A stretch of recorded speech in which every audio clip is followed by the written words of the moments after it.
ঘরে আমার যুবতী মেয়ে, তো বেশি মন করলাম মেয়েটা বিয়ে দেবো। আর মাটি সব বাকি করে কিনে আনিছি। আর মাটির টাকা দিতে গেলেই তো আমার ভুট্টোর টাকা সব পুড়ে যাচ্ছে। টাকা তো বন্ধ করার দরকার। কি দিয়ে কই করবো? বাতসার মা কমিন গেল।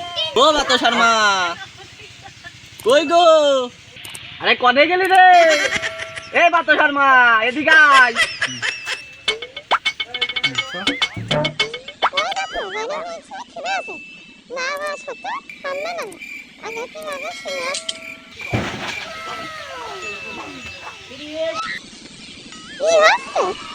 তোর তো কোনো টেনশন নেই রে, ঘরে যে যুবতী মেয়ে রয়েছে, মেয়েটা বিয়ে দিতে হবে না, সেই খোঁজ খবর আছে তোর? মেয়ে তোমার একা খোঁজ খবর তুমি রাখো, আমি তো মেয়ে মা না। এই শোন, কথা আছে ঘরে তো।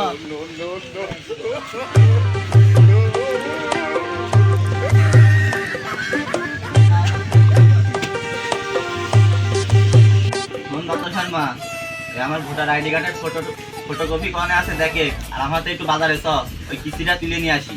আমাদের মেয়েটাও তো শিয়ানা হয়েছে, কিস্তির টাকাটা যদি তুলতে পারি তাহলে মেয়েটা বিয়ে থাও দিতে পারবা না। চ যাই। হবে, ঠিক আছে, চলো যাই।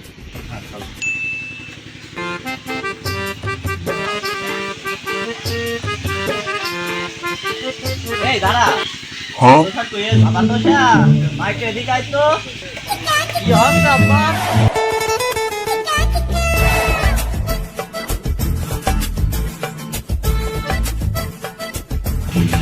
আমরা একটু বাজারে যাচ্ছি, আমাদের আসতে দেরি হবে না, তুমি বাড়ি থাকো, আমরা আসছি।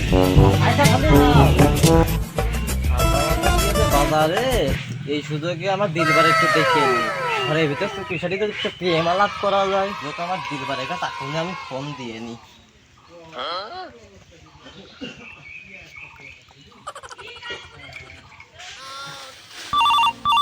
উঠাইয়ে না, ফোন দিল কি আবার দেখি দিন। উঠাইয়ে না, আমার বাতসা ফোন দিয়েছে দেখছি। হ্যাঁ বাতসা বলো। এবার কনে তুমি?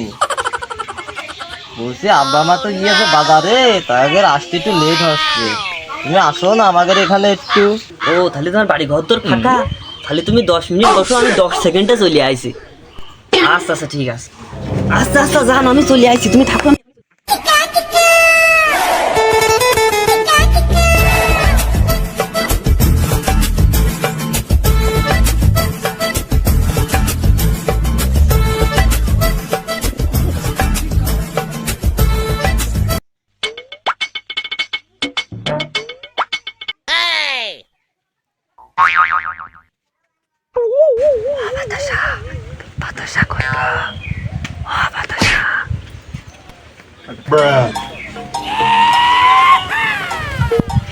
তুমি আইছো?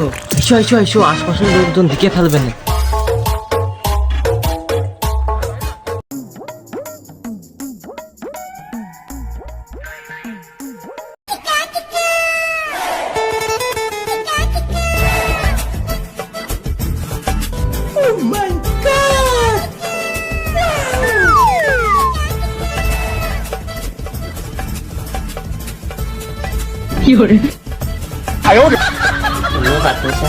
তুমি তো আমার গধূলি বিকেলে সন্ধ্যার সাধনা, কাছে একটু আসো না। কাছে আসতে করে ভয়, যদি কিছু হয়ে যায়।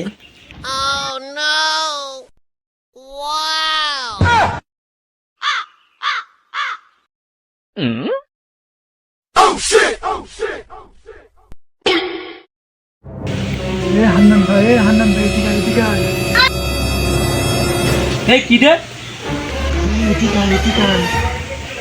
আসি দেখলাম বাজারে যাচ্ছি, দুপুর বেলায় ঘরে মিষ্টি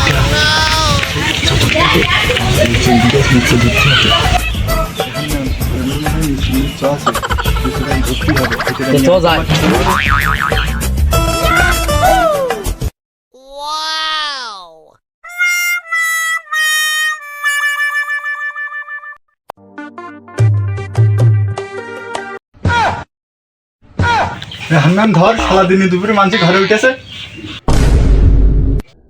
ললিতে আর যাব না বেগুন তুলিতে। হান্নান ধর শালা দিনে দুপুরে মানুষের ঘরে উঠেছে। ভাই ভাই আমি কিছু করিনি ভাই, ভাই আমি কিছু করিনি, আমার কোনো দোষ নেই ভাই।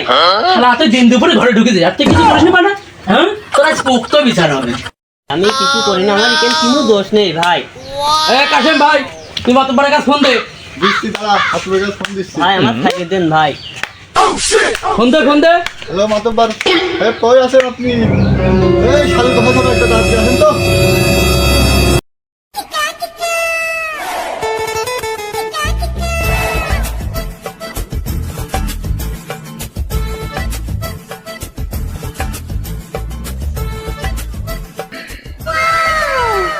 আই পাইছে কি হয়েছে বিস্তারিত এদিকে আয়।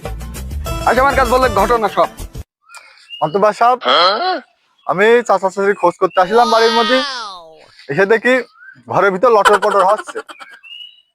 তারপর ওই হান্নানের ডাক দিয়ে ওই লুচো ধরিছি, আর এই যে এইটা ধরিছি। তুমি এই দুটোর কড়া সালিশ করে দাও।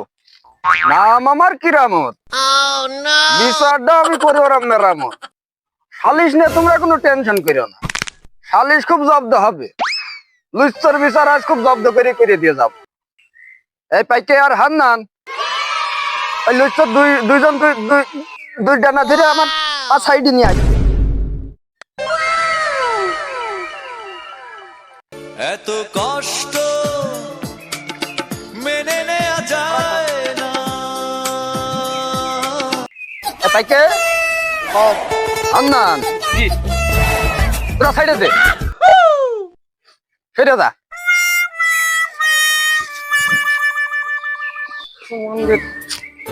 হাতের মতো মেলাদিন মটমট করে, হয় আমার আজ হাতের হাড় ভেঙে যাবে, তা নাহলে শালার আজ তোর মাথার হাড় ভেঙে দেবে।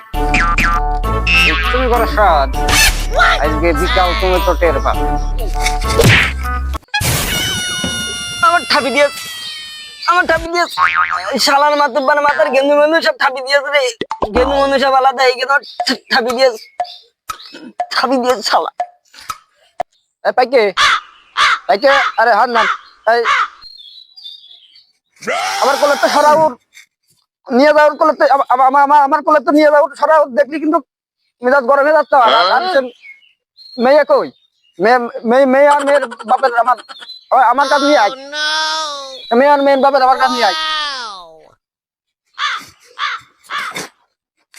দেখদিন গ্রামের মধ্যে আমার মান সম্মান পান গেল। দেখদিন, হ্যাঁ এত ই করিস কি করছিস? মাতব্বর, আপনার সাথে আমার একটু কথা আছে, আপনি আমার সাথে একটু সাইডে চলেন। এত লোকের মধ্যে যখন সাইডে যাওয়ার কথা বলছে, তাহলে তো একটু আউট ইনকাম মনে হয় আজ হতেও পারে। স্যার, তাহলে মনে হয় আজ একতরফাই করতে হবে। তাহলে চলো চলো, কি বলবা? তাহলে চলো যাই।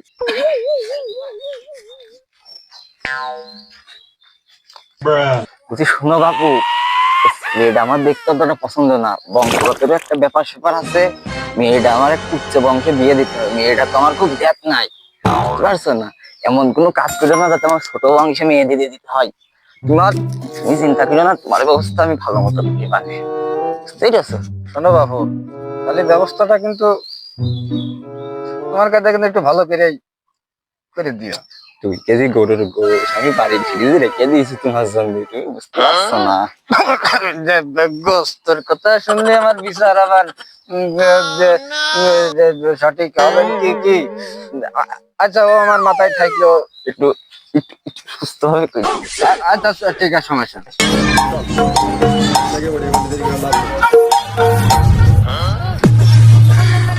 মন্দির মাতুব্বার কি ঘুষি খেলো? মাতুব্বারের গরু বই দেখি মাথা ঠিক থাকে না। এই তুই তো কাকা আকাশ মুখতে কি বিড়বিড় করছিস? না মাতুব্বার, মনে মনে ভাবছি আজকে বিচার করা হবে না। তুমি আবার বিচার করা করো তো, তাই ভাবছিলাম।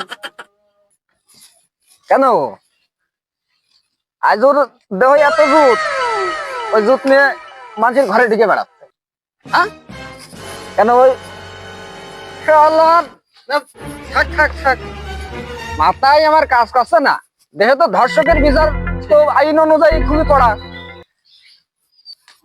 না কি কও এ খালি সারা বিশ্বের মুসলমান মার খাইয়ে পিছয় পিছয় পিছয় তোমার পিছু দিয়াল ঠিক যাচ্ছে কেন তোমার দেহ এত জোর ওই জোরটুকু ওই ওই ওই ওখান থেকে কাজে লাগাতে পারো না? হ্যাঁ তা তো ঠিকই। হ্যাঁ মাতুব্বা ওই সব দেশে যাওয়ার মতো তো অত বড় অস্ত্র আমার কাছে নেই।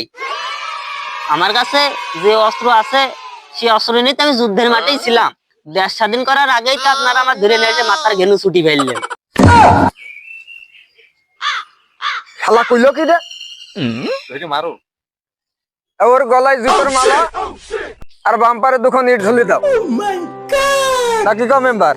ঠিক, আপনি যা বলবেন সেটাই ঠিক হবে। আমি পারি না আর পারি না, আমি কেন মরি না?